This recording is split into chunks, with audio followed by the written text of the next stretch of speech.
Oi, você sabe o que significa andar em espírito? Fica conosco que na aula de hoje nós aprenderemos o seu significado e a importância na vida do crente.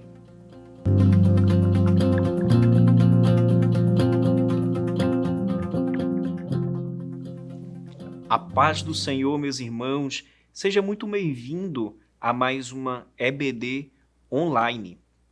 Nessa feita, estaremos ainda falando sobre a lição Aviva a Tua Obra, comentado pelo pastor Elinaldo Renovato.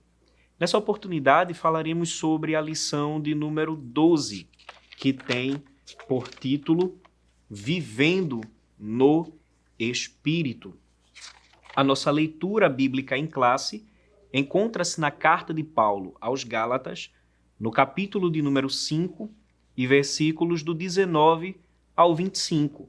É importante, professor, que você leia a leitura bíblica em classe com seus alunos, fazendo aquela leitura didática de várias formas, pedindo para que um aluno leia ou que cada um leia um versículo diferente até chegar na conclusão da leitura bíblica em classe, mas dando foco maior ao versículo 22, que diz assim: mas o fruto do Espírito é amor, gozo, paz, longanimidade, benignidade, bondade, fé, mansidão e temperança.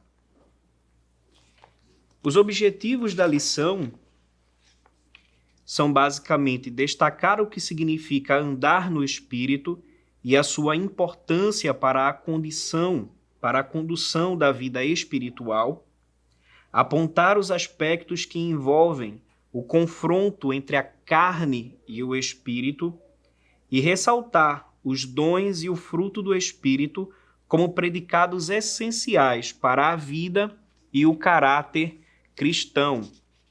É interessante também que seja lida a verdade prática, até porque ela norteia toda a lição que será ensinada ao aluno, que diz o seguinte: o avivamento espiritual traz uma realidade de vida no Espírito.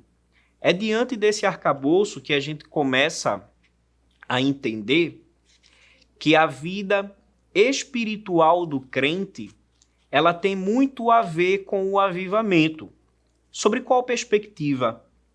Quando nós paramos para observar a vida do cristão, desde o momento em que ele aceitou a Cristo como Salvador, ou seja, no culto em que ele levantou as mãos, o pregador fez o apelo e ele decidiu aceitar a Jesus, aqui se modifica totalmente a conjuntura da sua vida. A gente percebe agora que ele não fala mais de acordo com o mundo. Todo o seu vocabulário ele é modificado, a sua vida ela é modificada, todos os seus trejeitos também são modificados, porque o Evangelho ele tem esse poder de nos mudar por inteiro. Porém, quando nós paramos também para observar, percebemos que isso não isenta o crente de lutas, dificuldades. E isso também não isenta o crente de uma guerra sobrenatural, que nós entendemos como a guerra entre a carne e o espírito. No ponto 1 da lição, nós entendemos que ele tem 3 pontos primordiais, 3 subpontos. Andar em espírito, por que andar em espírito e como andar em espírito.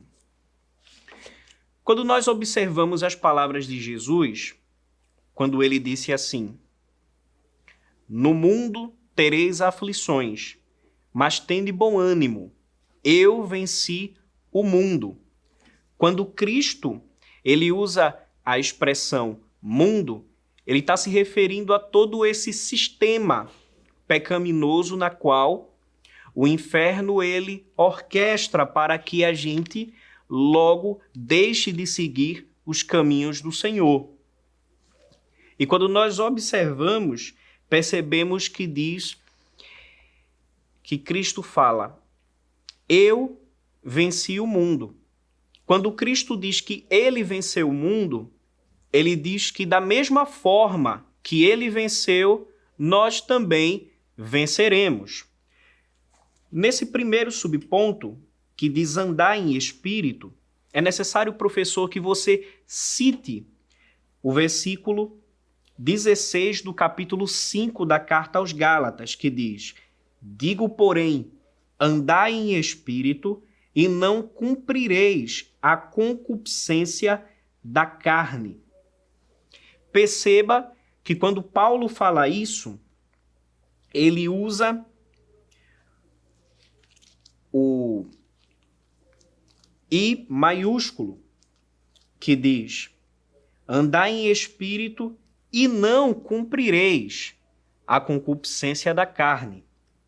Então nós percebemos que isso é uma ênfase que o apóstolo Paulo dá para que nós agora vivamos de acordo com o Espírito e não mais segundo a concupiscência da nossa carne. A palavra concupiscência, ela significa um desejo desenfreado por aquilo que não é sadio, aquilo que não é espiritual, mas sim um desejo desenfreado por coisas carnais, coisas que não agradam a Deus e coisas que nos separam do amor de Cristo. Então, por que andar em espírito? Andar em espírito para não satisfazer a vontade da minha carne, a vontade que o meu pecado deseja, aquilo que tão de perto nos rodeia, que é a nossa concupiscência. Paulo fala em Romanos, no capítulo 8, e versículo 1, dizendo que, portanto, nenhuma condenação há para os que estão em Cristo Jesus, que não andam mais segundo a carne, mas agora segundo o Espírito. Deus agora nos manda vivermos uma vida reta e santa diante dele. Mas por que andar em espírito? Nós sabemos que o salário do pecado é a morte.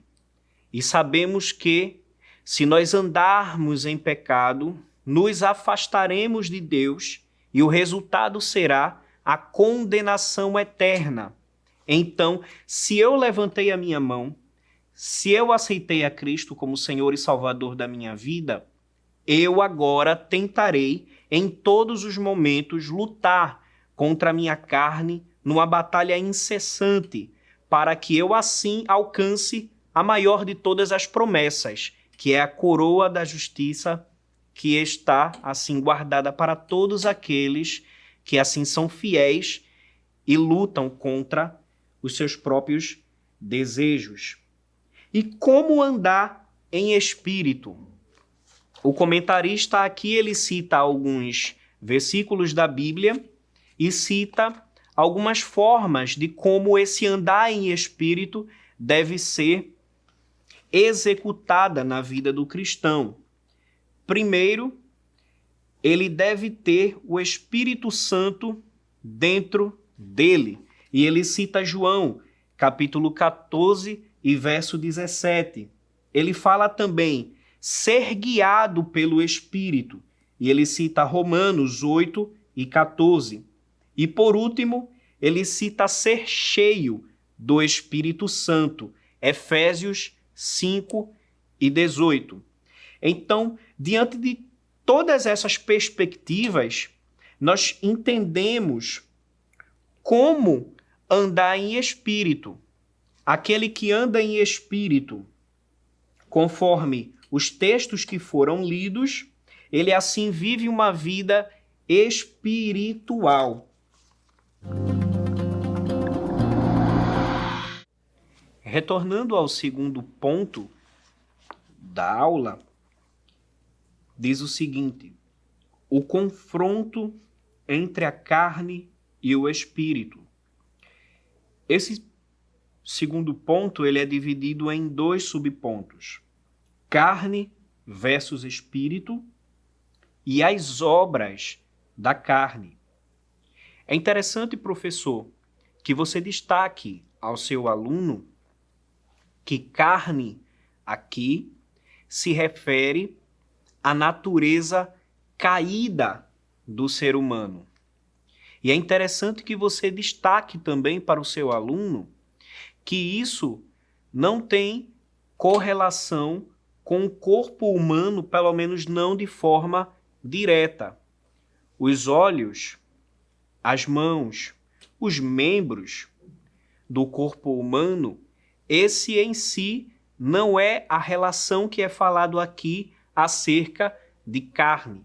Mas quando a Bíblia usa esse termo carne, está se referindo a um sentido ético, a padrões imorais que o ser humano ele é submetido devido à sua natureza caída e pecaminosa, que ele herdou de Adão. Quando Adão peca lá no jardim do Éden, nós agora entendemos que todo o ser humano ele recebe essa mácula do pecado. Alguns comentaristas chegam a utilizar o exemplo da mancha em um papel aonde é tirado várias xerox. Nós percebemos que todas as xerox subsequentes recebem aquela mancha. É basicamente um exemplo interessante para ilustrar como que o pecado ele foi passado por gerações e gerações. Então, é interessante que você leia com o seu aluno também o texto que está na primeira carta de João, capítulo 2, os versículos 15 e 16, que diz o seguinte: não ameis o mundo, nem no que no mundo há.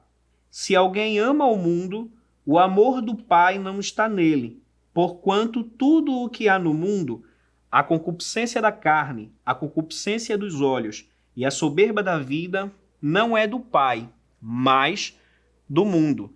Então, se necessário, retorne ao seu aluno o significado de concupiscência para assim explicar melhor esse versículo. Nós entendemos que o corpo ele é templo e morada do Espírito Santo, conforme 1 Coríntios 6 e 19. Porém, por causa da culpa do pecado, nós vivemos agora uma guerra incessante, uma guerra ao qual nós só vencemos não com armas carnais, conforme diz a palavra de Deus, mas nessa luta espiritual, as nossas únicas batalhas, nossas únicas armas para pelejarmos são espirituais.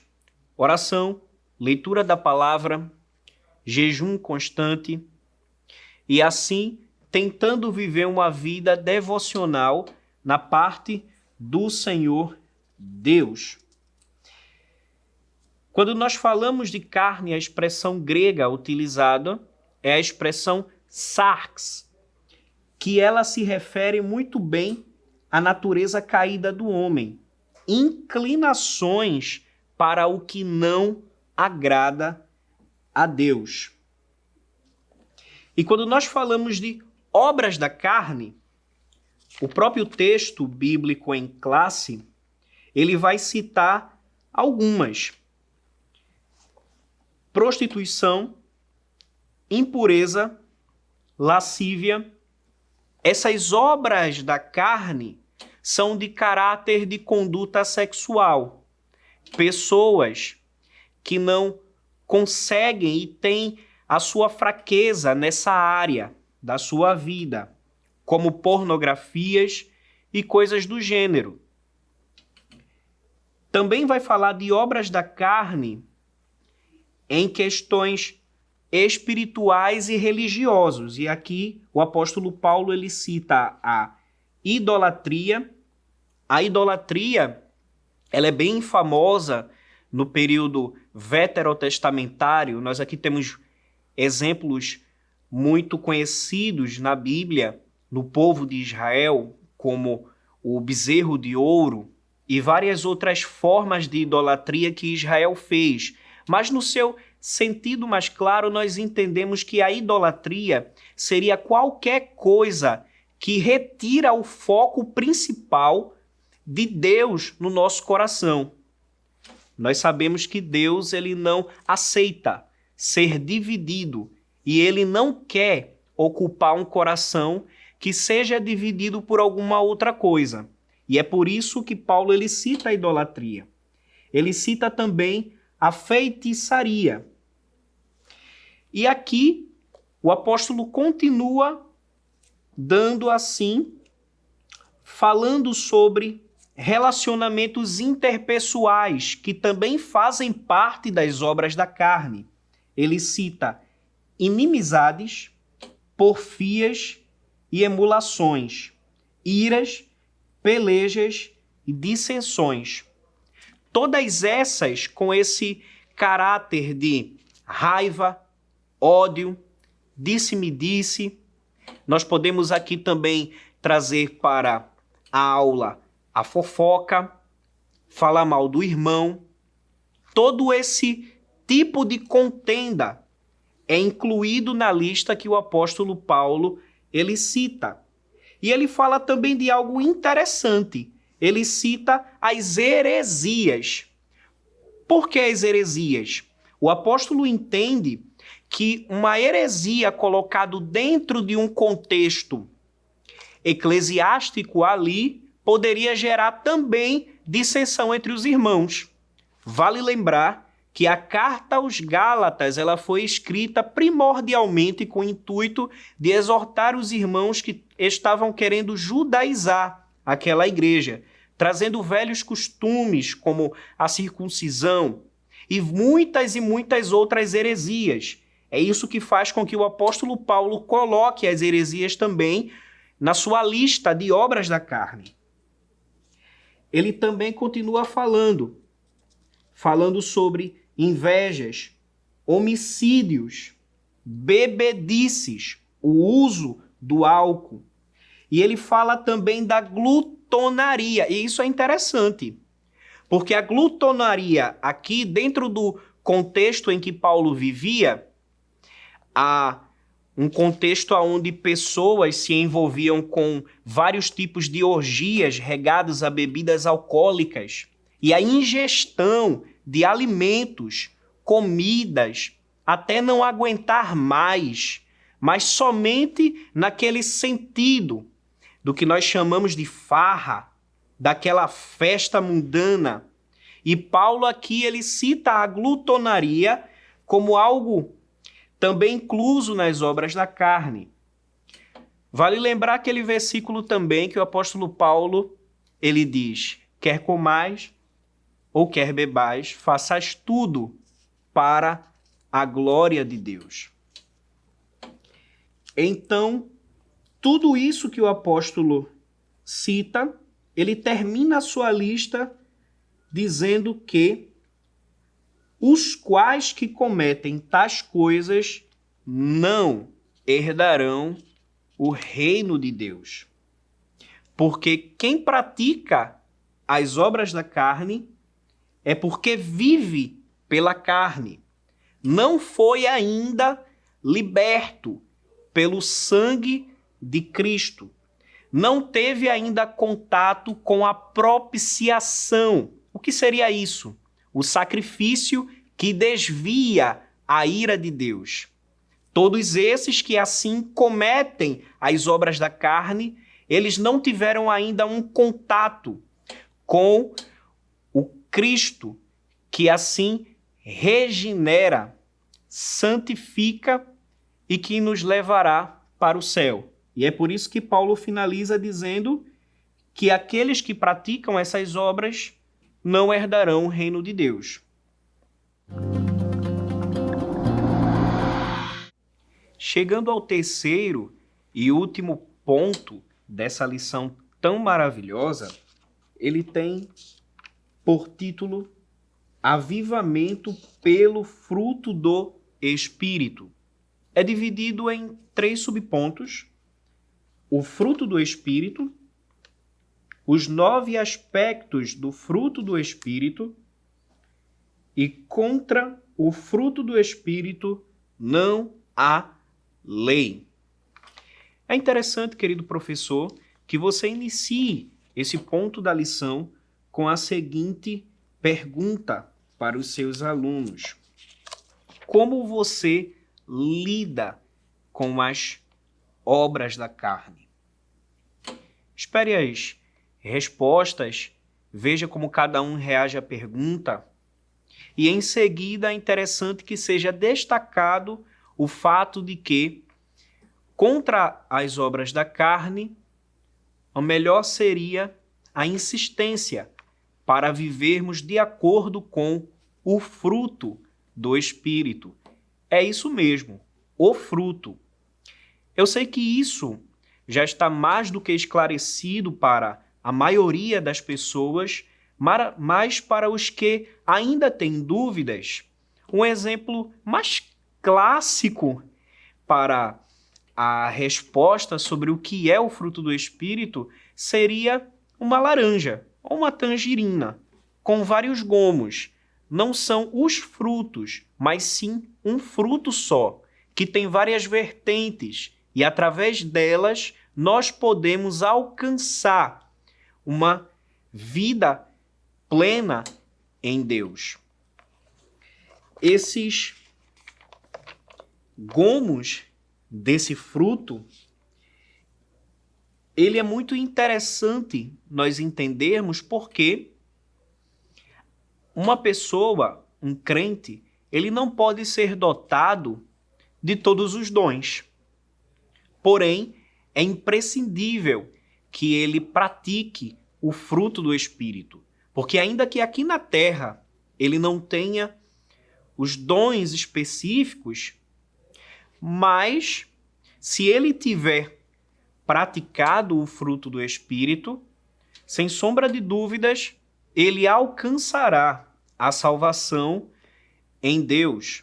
Se ele foi liberto pelo sangue de Cristo, o que se espera nele é uma prática de todas as obras do fruto do Espírito.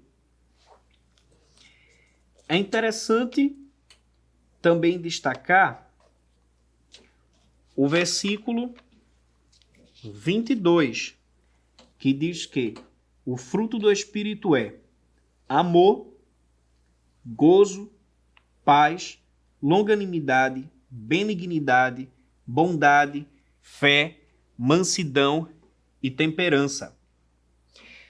Todos esses gomos são indissociáveis, ou seja, não se pode praticar um sem que seja praticado o outro.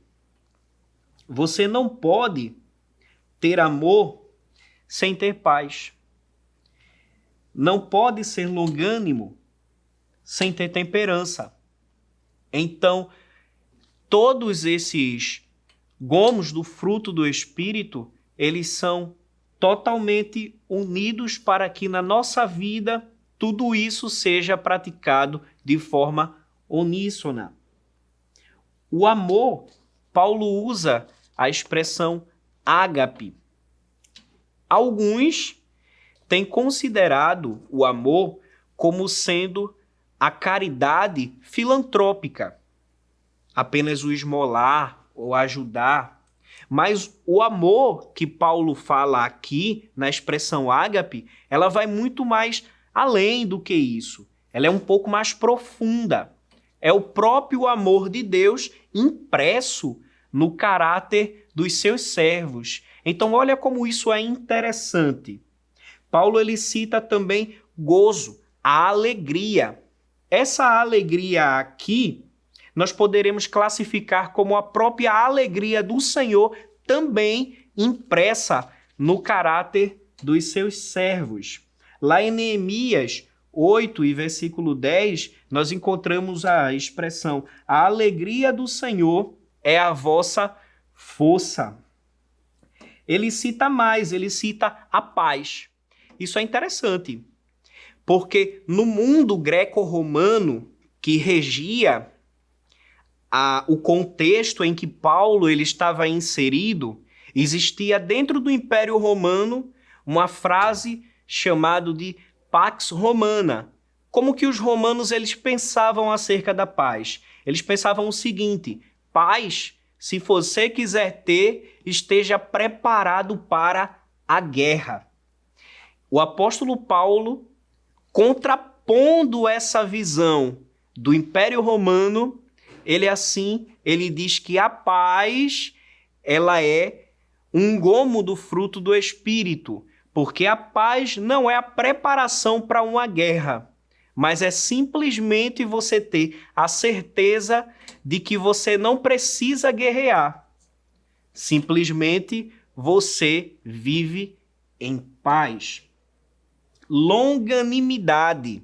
Eu achei tão interessante essa expressão, longanimidade, porque o que Paulo está se referindo aqui é a capacidade de suportar as fraquezas do outro. Cabe para nós aqui uma aplicação. Será que nós estamos suportando as fraquezas daquele que convive conosco? Será que nós estamos, assim, suportando o nosso companheiro nas suas falhas?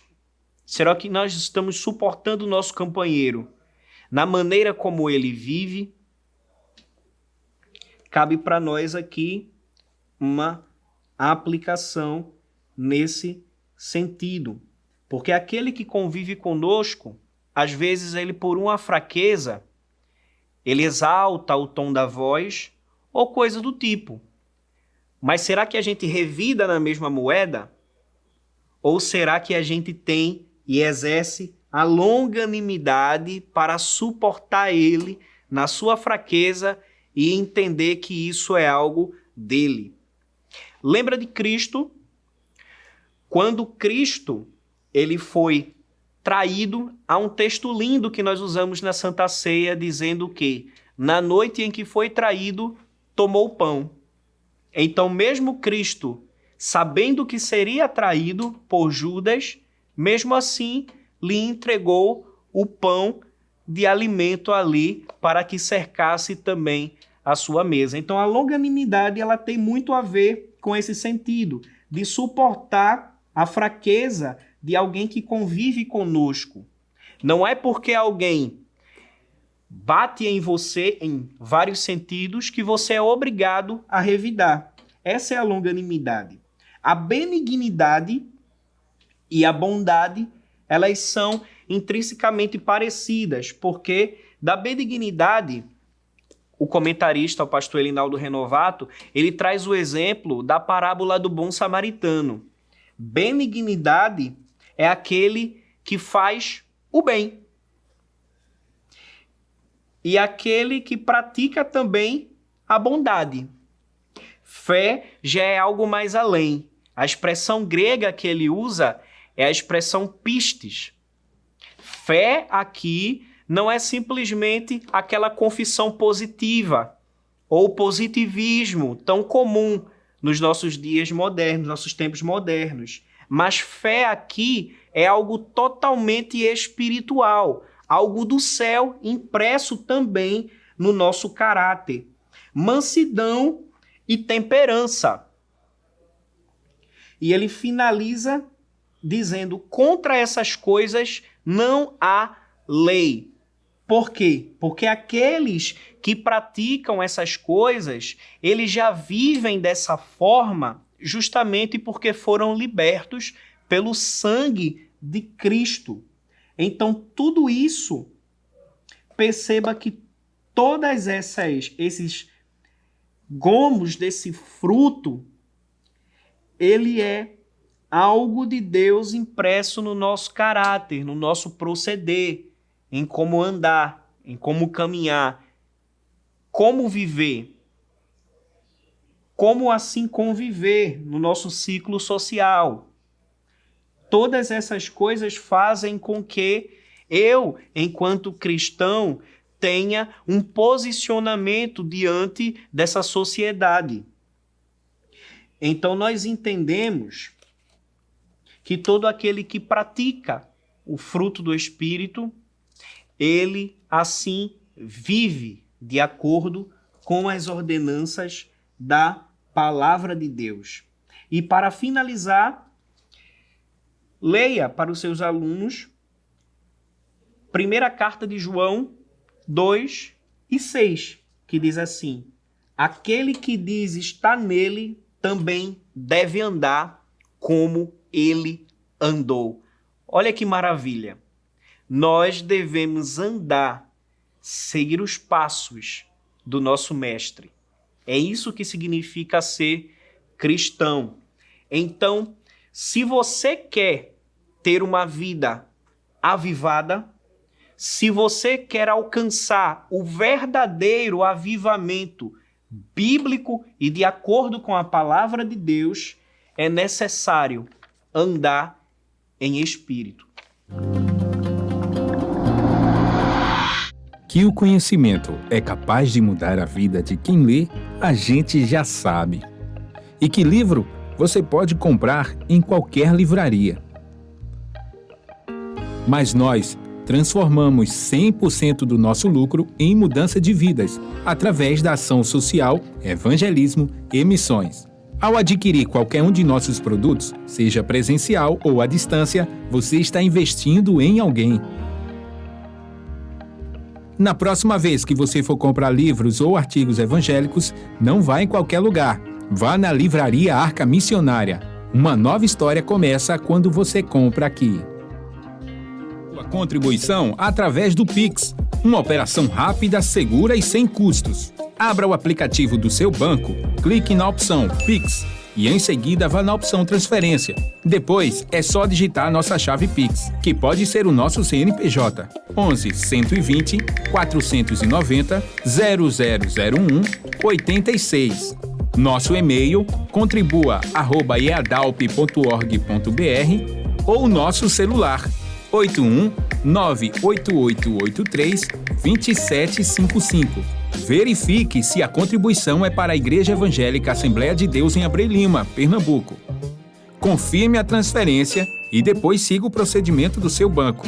Anote nossas chaves Pix para não esquecer. CNPJ 11 120 490 0001 86.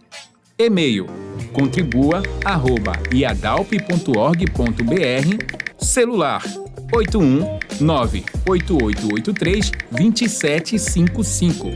Você está contribuindo para o crescimento da obra de Deus.